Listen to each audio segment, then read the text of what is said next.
Welcome to the Free Library of Philadelphia. My name is Jason Freeman. I work here in the Author Events Office, and I'm very excited to be here tonight to introduce you, Nesbø.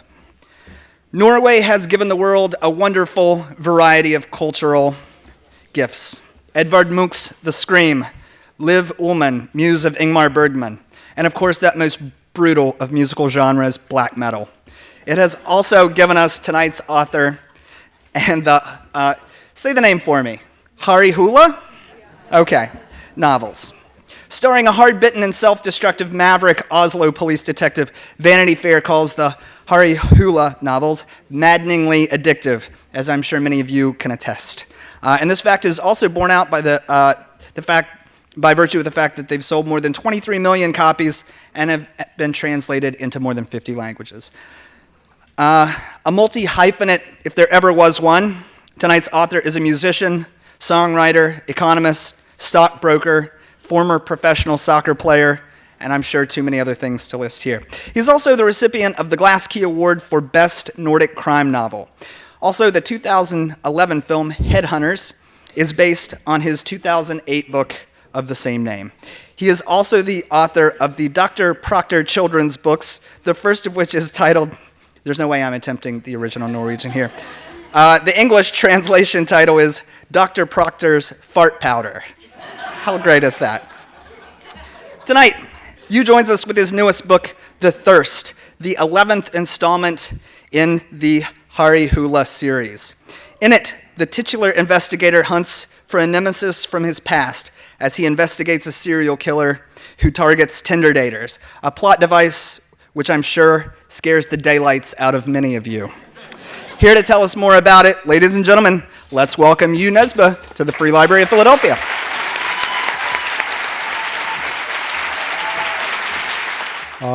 Okay, so here's the plan. I'm going to talk for like 10 minutes, 15 minutes, something like that, and then I'll leave it all up to you. So you can sort of interview me. You can ask me anything, personal details you want to get insight into it. So I'm okay with that.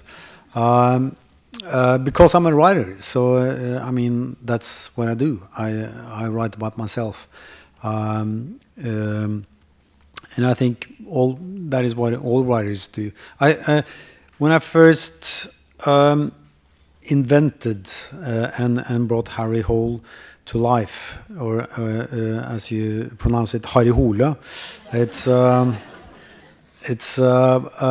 had no idea that it was about me. It wasn't actually until later when I started to get translated and I would start traveling to other countries and talk about books that I had written 5 years earlier that I realized that the things I was writing about in Harry Hole's life were things that were going on in my life at that time, and I think that's typical for writers. They don't know they're writing about themselves, but they are. I assure you, they are. Harry Hole. First of all, how many of you have read Harry Hole novels? All of you, yeah, of course, yeah. Thank you. So I don't have to explain too much then. But originally, I didn't intend Harry Hole to be a series. And in the first book, The Bat, which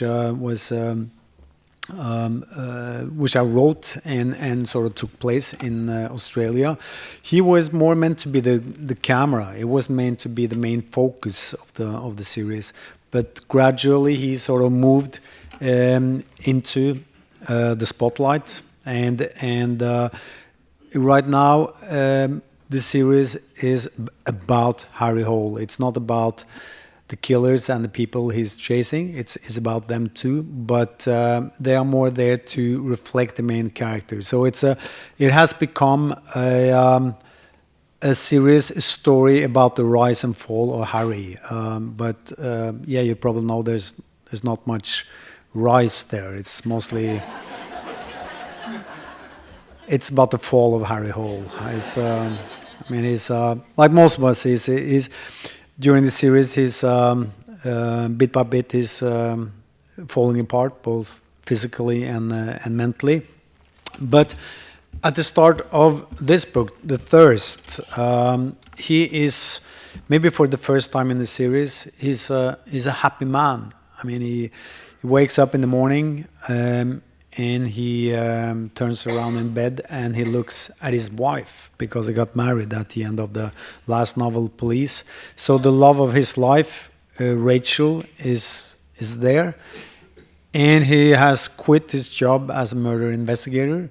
And he is now working as a teacher at the police academy, a job that he actually loves, and he hates his job as an investigator. So he's happy. The problem is that Harry doesn't really know how to be happy. He has no experience in being happy. And as he wakes up, his worry is that he knows that it can't last. He has the feeling he's walking on thin ice, and he can already hear the ice cracking underneath him. And what's really unbearable is the waiting period before the ice breaks. And I heard Jason said no spoilers, but I don't think it's a spoiler to say that yes, the ice is going to break. And what's haunting him is the one that got away, of course. When the starting point for The Thirst was not to write a Harry Hole novel. Since I wrote Police, I've written 3 standalones, and I was working on a 4th standalone. And I was doing research for that book, and I was sort of down in the deep, dark cellar of psychiatry when I came across something called clinical vampirism, or Renfield's syndrome, which doesn't have anything to do with vampires as such, but it does have to do with people who feel the urge to drink blood. At that time, I had read about so many extreme psychological disorders that I wasn't really shocked, but I was fascinated by the word clinical vampirism, because I mean, clinical is such a scientific word, and vampirism is the total opposite. It points towards myths and legends, and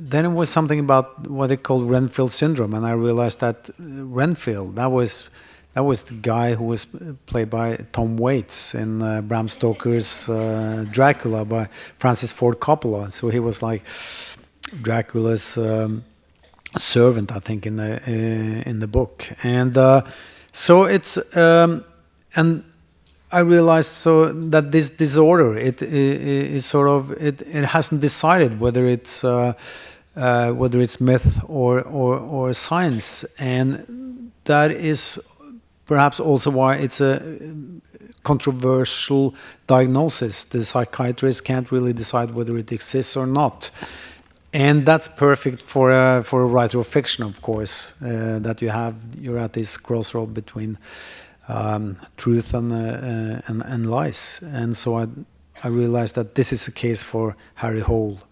And like Jason said, it also deals with how people in our days, how we meet each other, and that we have to organize how boy meets girl with, for example, Tinder dates. I get fascinated by net dating at my local coffee shop. I have at home in Oslo, I have this, I bought this big apartment, and I have an attic there, and I bought a big desk that they had to bring up in parts and put together in the attic. And I have a big computer there with big screen. I have my coffee machine. I have my music there, and I have a beautiful view of Oslo. And it's the only place where I cannot write.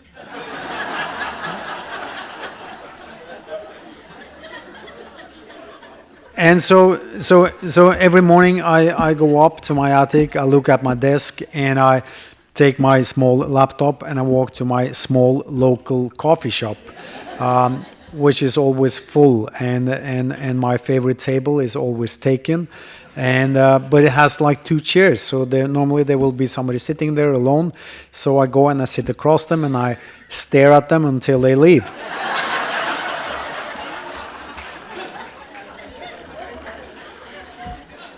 And sometimes, some years ago, I observed people would start coming there at around 12, 1 o'clock, and they would sit opposite each other and speak very politely to each other, and they would speak one at a time, and they would be very well behaved, and keep eye contact and nod, and I realized first I thought these were job interviews, but then I realized that it was net dating, and so I got curious. So normally I sit with headphones and music on my laptop, so I would discreetly turn down the volume on the and take away one of the earphones and listen in on the conversations.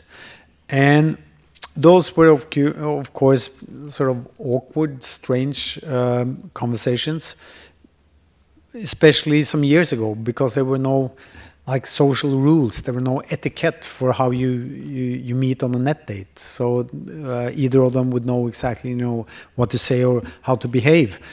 And those were just the first couple of years. Those were just beautiful conversations. They were, pure literature. I would just take notes, just write down, exactly what they said, and some of those lines are actually in the Thirst. But then people got sort of experienced, and then Tinder came along, and I knew I wanted to use Tinder in the novel, and normally when I write about things I don't know much about, I like to do research and like thorough research, and so I did consider going on Tinder dates, but I've done some extreme research, some research that's probably not permitted by Norwegian law, but I have to admit that when it came to the Tinder days, I actually in the end I chickened out, but it was a friend of mine that I climbed with, and she was just she had just finished a relationship, and so I asked her, why don't you try Tinder? And she did. So I became her wingman, and but it wasn't only that I chickened out, but it didn't feel fair to meet people on dates and pretending it was for real when I was doing research. But she would then report back to me, so I would get all these bizarre and sometimes funny and sometimes sad details about her Tinder dates. So those were sort of a couple of the elements that I had for the Thirst, but it comes back to the same thing. It's about Harry, and it's about his. I think that any story is, of course, about conflict, and in the crime novel, it's obvious. You have on the outer level, you have crime has been committed. Order must be restored in the universe, and so you have a police investigator. But in Harry's case, it's also a conflict on an inner level, and his inner struggle is not only against his alcoholism and his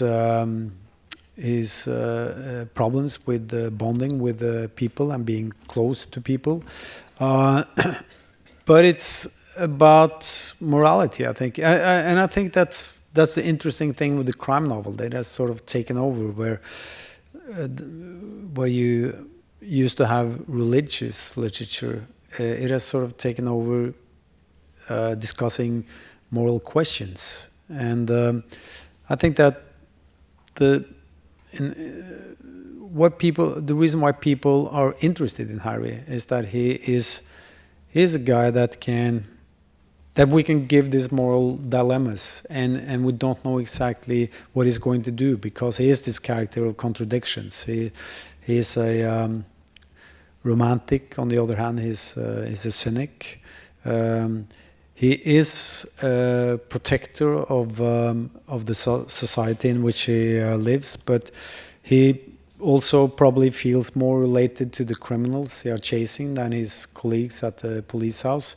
So the question remains, of course, why is he willing to almost sacrifice his life to be a homicide investigator? And that is, I think, maybe the most interesting question in the series. Why do even an outsider like Harry Hole feel the urge to contribute to society, to be? And I think maybe the answer is that we sometimes underestimate the strong social reflexes that comes with being a member of a herd. That it's even for outsiders, it's so important for us to feel that we not maybe belong, but that we contribute. I think that is what drives Harry, makes him get up in the morning, and why he has stayed on his job at the police house for so long. I could keep on talking about Harry for the rest of the time we have here, but I think since this is my first time here in Philadelphia, so thank you so much for having me, but I can't promise I'll be back soon, so... I just want to start off. Hi, I'm back here. Oh, thanks. I just want to start off with a thank you. I've really enjoyed all of your novels. I traveled to Oslo a few years ago, and I did the Harry Hole tour. I ate at Schroeder's. My mother came with me. It was wonderful. If you haven't been, I would highly suggest it. Really, really gives you a feel for the place. So, my question was, and I'm going to start off a little rough. So, I was just curious to see your opinion.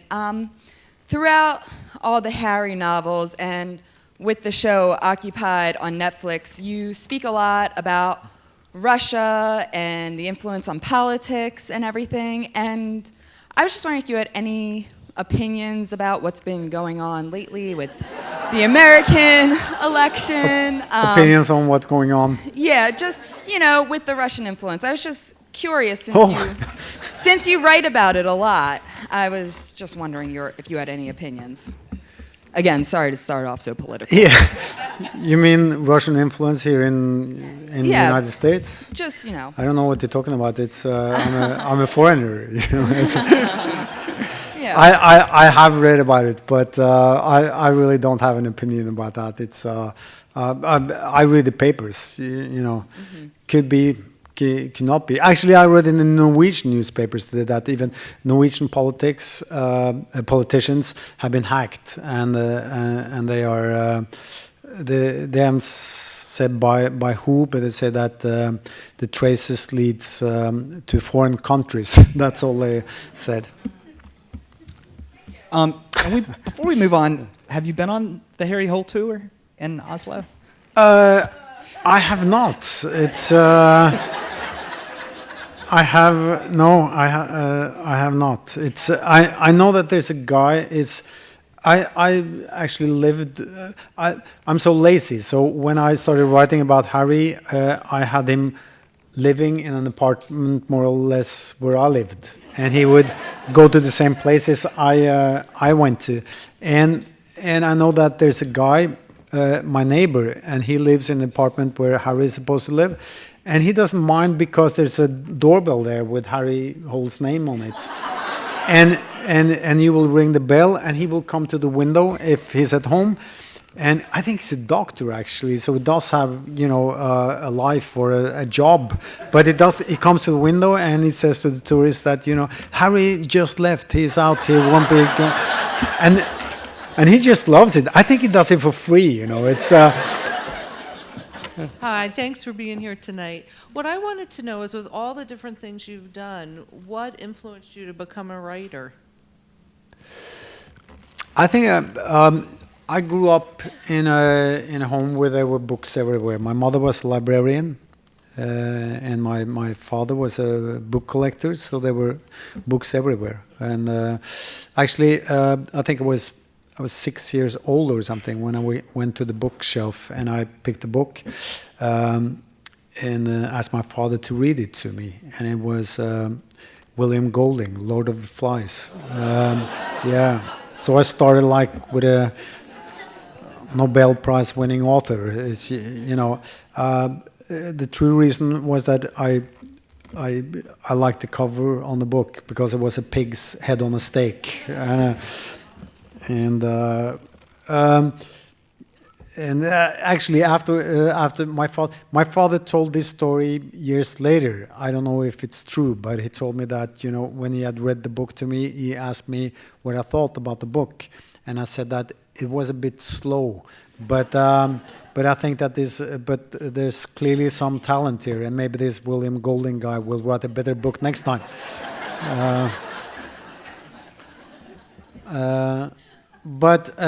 And there were stories. I mean, I grew up with relatives that would tell stories every time when we met for summer holidays or for Christmas. It was sort of a ritual that, you know, they would tell the old family stories. And I think it was like tribe stories. I mean, it's often for tribes, families, even for nations, you know, it's those stories that define us and tells us who we are. And so these stories need to be repeated. I mean, if you look at, American films for the last 20 years, if you look at the films, there are so many films made to sort of retell the national stories, and it's the same thing in Norway.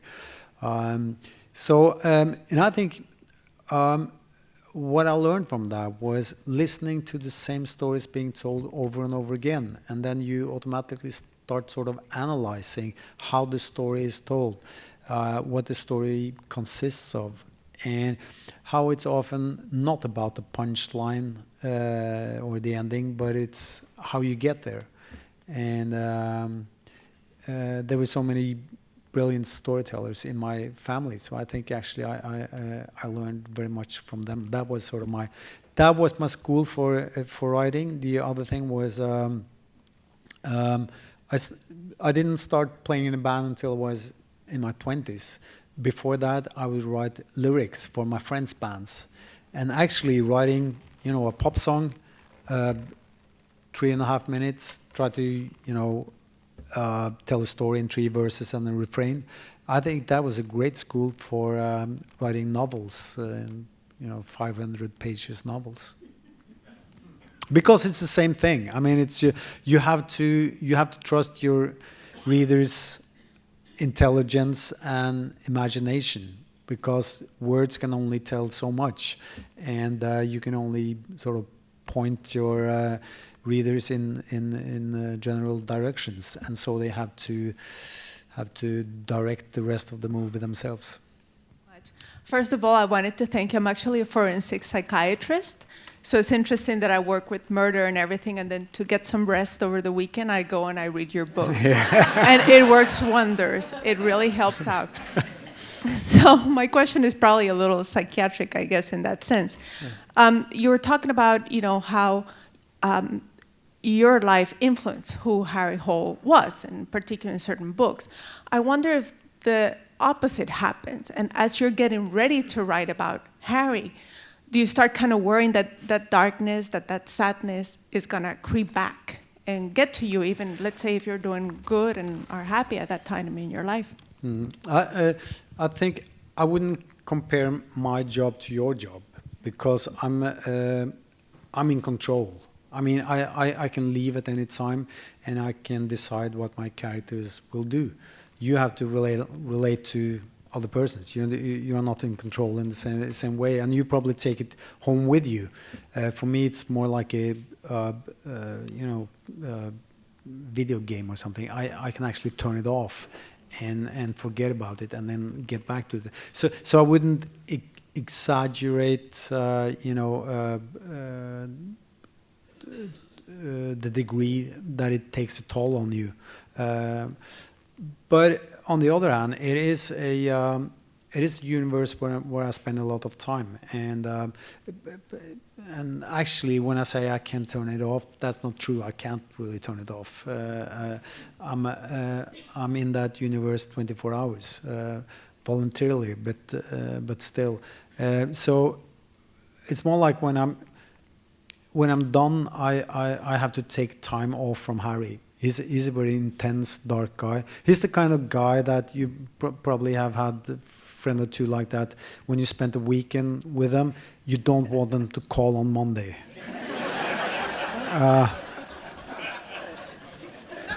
And Harry is that sort of friend, so I have to take time off from him. But when I have taken time off from him, I really, I want to get back to him, because he's sort of my soulmate in a way. The books are pretty dark, Harry Hole books, and I was just wondering if you consider yourself a pessimist or an optimist, and how your outlook influences how you write it. I'm a pessimist. I mean, I'm a Scandinavian. I mean,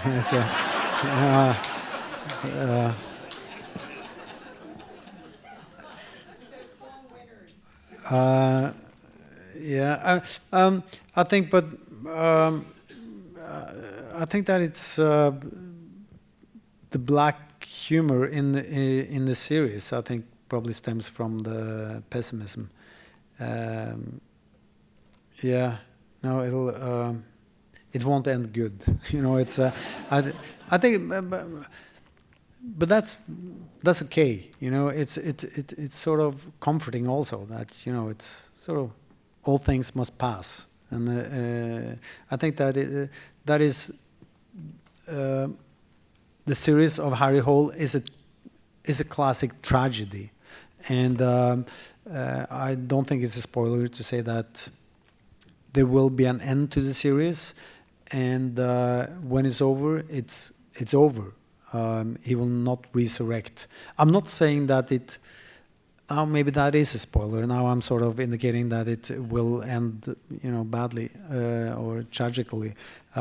Maybe not.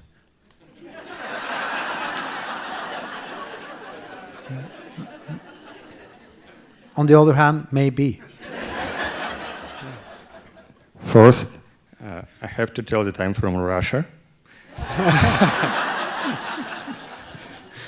And your books have definitely influence on Russians, since you're quite popular. But my question is about economization of your novel. So far, there are far few in between. So can you tell us more about what's going on right now with the Snowman? And what's your relationship with the directors?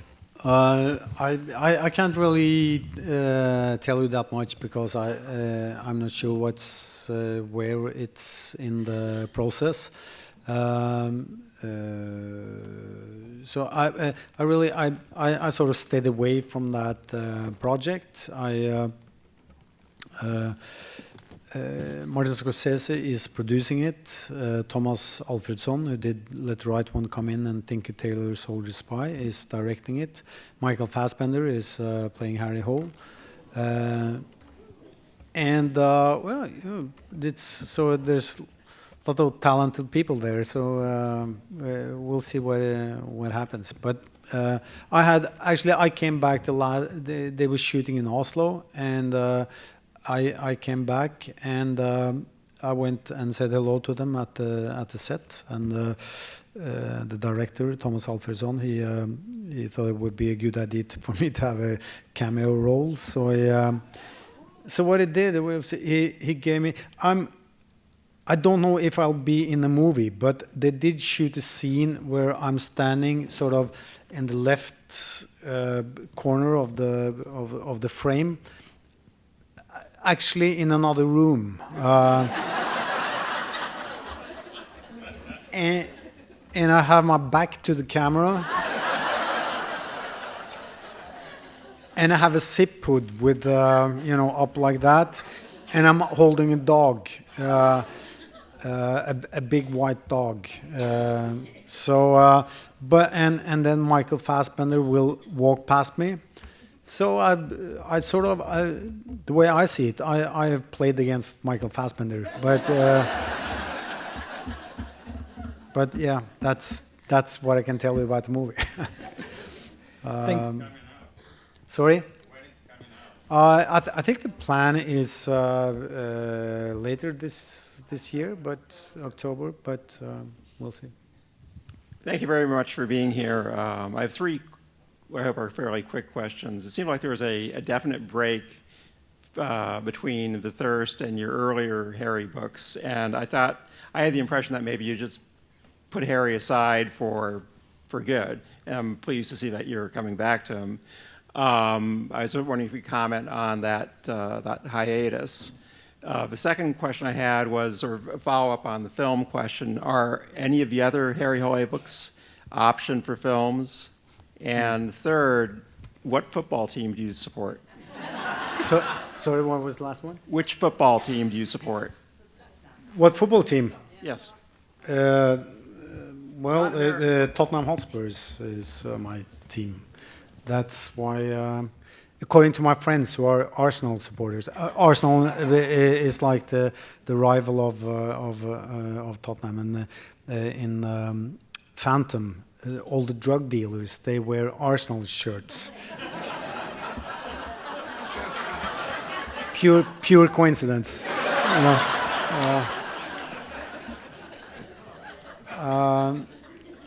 The reason why there was a gap of 4 years since Police was simply because I had some ideas for other novels that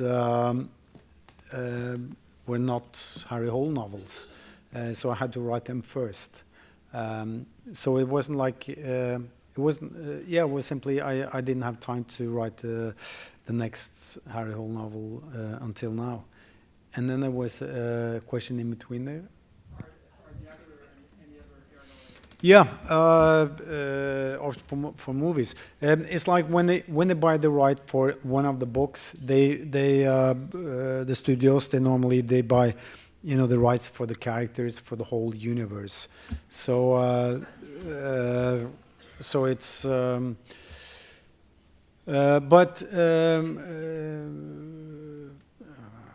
Jack Gyllenhaal and Denis Villeneuve are working on The Sun, the standalone The Sun.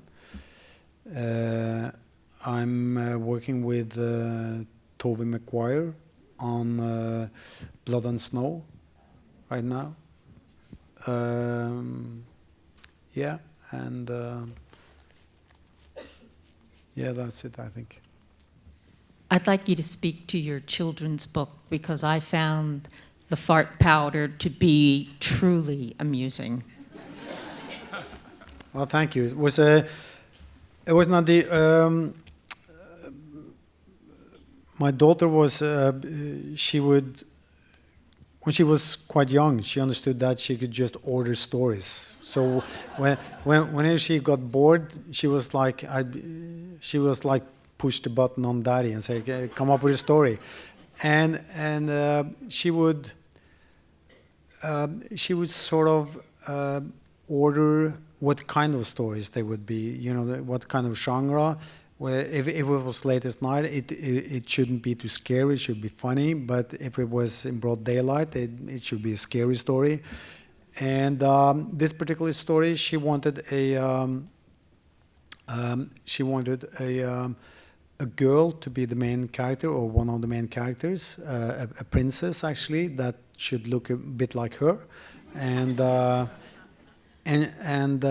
boy. There should be a boy there, but she was scared of boys at the time, so she wanted a really tiny, small boy that was much smaller than the girl, and she wanted a mad professor, and she wanted a potato. I don't know.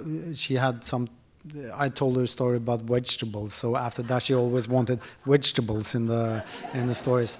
And a dinosaur, I told her she could just forget about the dinosaur, and I asked if we could have a little farting in the story, and she would go, "Nah, Daddy, not more farting. It's always farting." And so I just a little bit. And she said just a little bit. So we came up with this story about this professor, this inventor who had invented a powder that was made to make people not fart, that you would buy before important business meetings and funerals and stuff like that. And but it didn't sell really well. So the little boy, he suggested that, why don't you reverse the formula so that it'll make people fart, really fart. And so they made this really strong fart powder, and the plan was then to sell it to NASA, so they could shoot the astronauts directly into space without having to build this expensive rockets. That was the idea for the story, and it's I like the story. By the way, the Germans they bought the rights for the book without even reading the book. They just heard a title that was about farting, and they said, "Yeah, we'll take it." I studied abroad in Denmark, Copenhagen, a few years ago by now, and took a Nordic crime fiction course, and The Snowman was on the list for that. Very good read. What have you read recently that you would recommend, or that you would consider influential, or that would that you feel would provide a reliable trajectory for the future of fiction? Could be Nordic crime fiction, could be literary fiction in general. Nothing. It's, I don't really. I'm not a big reader of crime fiction, and not of Nordic crime fiction. I do read crime novel from time to time, but I guess you can tell from my writing that I'm just as much influenced by the tradition of the American hard-boiled detective novel as by, Sjøvall and Valle and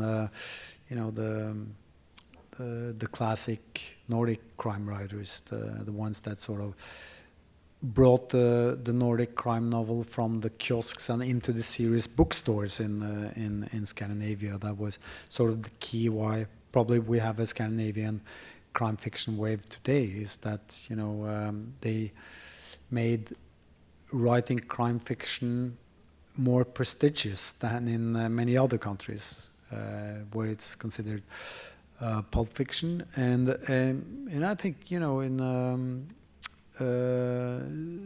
so I really I'm not an expert on crime fiction. Sorry. It's but I can recommend some other good Scandinavian books. Right now there's a young guy called Johan Harstad who has written a book. I'm afraid it's 1,200 pages or something. It's called Max Mirsha and the Tet Offensive, which is about a young guy who moves to the United States. And so it should be interesting for Americans, because it's a very it's America seen through the eyes of a guy who moves here at the age of 13, and he probably moves here in the 70s, the 80s, I think. So it's a very different look at the American society. It's written with love, but it's outside looking in. Hi. My first introduction to you was The Snowman, and I was blown away. I mean, your craft, man, you have got skill. Like, you are phenomenal. You're fantastic. 2 questions I have for you. So, throughout your journey with Harry, he is a very brilliant man, but he's also incredibly sad and unhappy on so many levels. So I'm wondering where you, since you write so much about yourself, where you find happiness, and Raquel is woven in and out of your novels. Is there a Raquel in your life, or is she just part of the books? I know I asked for that when I said that you can ask me anything. Where do I find happiness? When that person in my coffee shops finally gives up and leaves, then I'm happy. I find happiness in writing, in coming up with stories, in waking up in the morning and realizing that I'm actually going to get up and make up stuff, and that's my job. I have to, pinch my arm sometimes to not to realize that it's true, but to sort of remind myself that this is not something I should take for given. It's a privilege to actually get to do that, and that you have readers who are interested. I've always had confidence in my writing abilities. I'm probably overconfident, but I think you need to be that as a writer. I mean, the general idea when you start writing a novel is that you're going to write 400 pages, send it to a publishing house. They are going to love it. People who have studied literature for 6 years are going to say that this is a great book. They will have somebody design a beautiful cover for it. They will print the book and they will sell it in Norway for a ridiculous amount of money. I think the price for a book in Norway is around, by now, I think the Thirst in Norway costs around $50. Yeah, I know. On the other hand, it's the same as the breakfast in the hotel I stayed in New York. So it's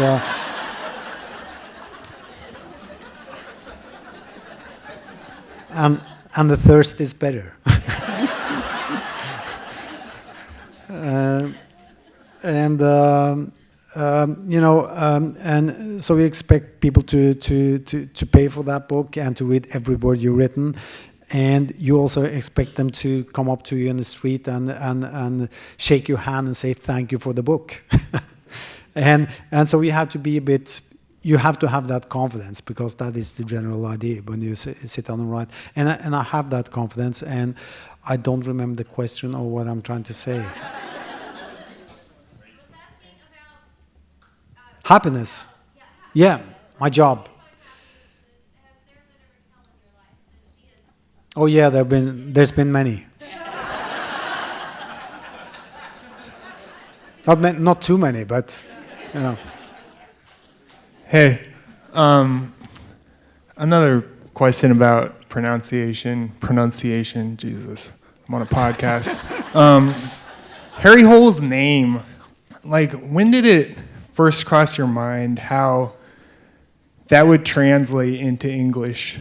And what were your thoughts on that? Were you thinking about it from the very beginning, or that's it?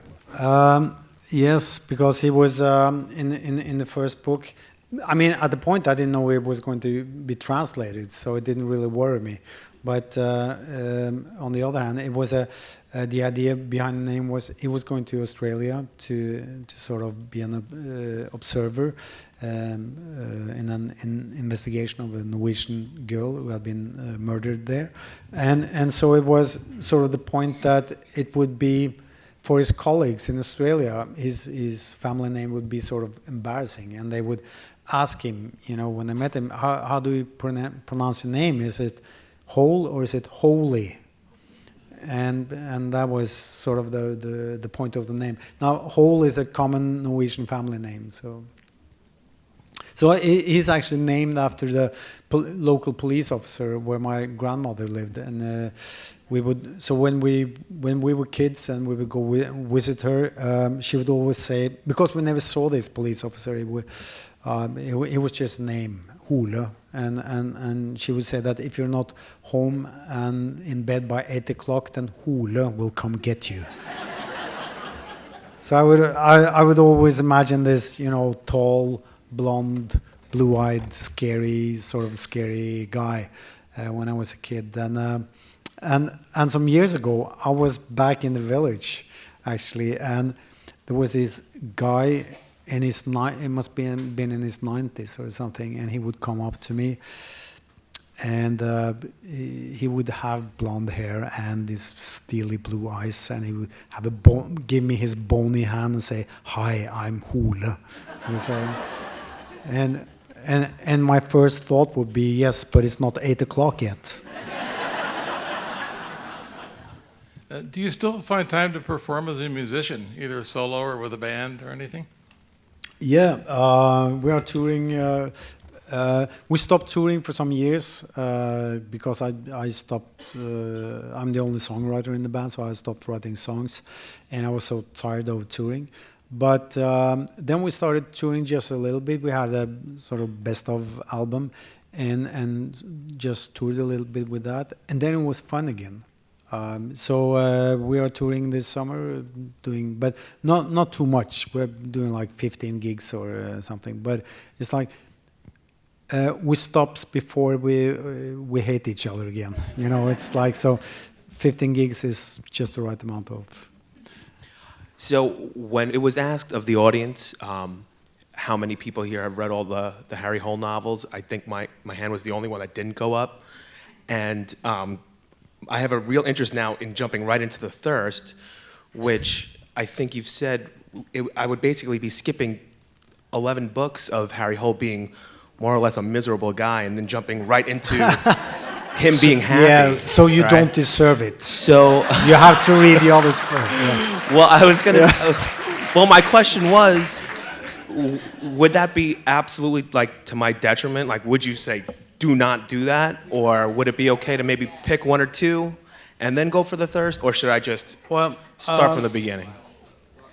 I'd say that each book is written like a single story, so you could you don't need to read them in order.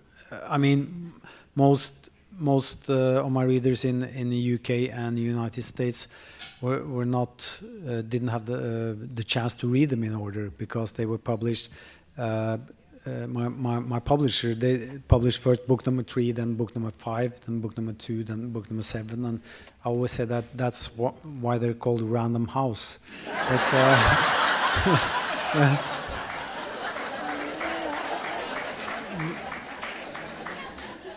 but it's not a problem, but it's probably there's a bonus for the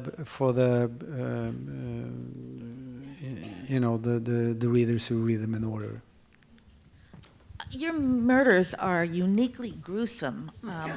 Thank you. You're welcome. Is that important to you? Is that an aspect that you like to add to your novels? Sorry? That uniqueness of, is that important to you to find a unique way to kill off the next victim? I think the important thing for me is that there is a story to the murder. I mean, I don't write real crime. I'm not interested in real crime. I don't really read about crime in the newspapers to find inspiration or anything like that. For me, it's the murder is a symbol. It's a metaphor for something. So there need to be sort of a subtext, I think, to the murder story within the story. Like for example, in the Devil's Star, there's a story about a man who and a woman and she is there with him for like a one-night stand, it seems, and he has a waterbed, and they are having sex in the waterbed, and as they're having sex, she can feel something, hitting her between the shoulder blades, like inside the bed. And when they are finished, he goes off to have a shower, and she will take off the sheet of the bed, and she will see the profile of a naked woman pressing against the inside of the waterbed. And so it's not water in the bed; it's alcohol. So and it's the guy's ex-girlfriend who is there, forever preserved and forever young, waiting naked for him in his bed. She is always there, and as she sees this, she realizes the shower has stopped, and she can hear drops on the wooden floor behind her. But that is not the horror elements are not the point. Well, the part of the point, but the main point is that story, that there is actually a love story behind it, a somewhat twisted love story, but there is something to the scene other than the shocking details. That there's a story within the story. We English readers are very happy with the Harry series. Are you happy with your translations, and do you believe that the English translations are as fine as the original Norwegian? I sometimes suspect that they're a little better than the Norwegian original. It's at least when I got to UK the first time, I remember people in the audience would comment on the humor, that the books were so funny, and I would say the books aren't funny. And I was starting to wonder if Don Bartlett, my translator, had put in jokes there I didn't know about. It's because I don't read the translations myself, and that I did start reading the first one, and I realized that things will get lost in translation. That's inevitable, and I also realized that Don Bartlett is solving those problems better than I could. So I just trust him, and I save myself the frustration of reading it and finding out what has gotten lost in translation. Nothing's been lost tonight. Let's give it up. Jo Nesbø. Thank you.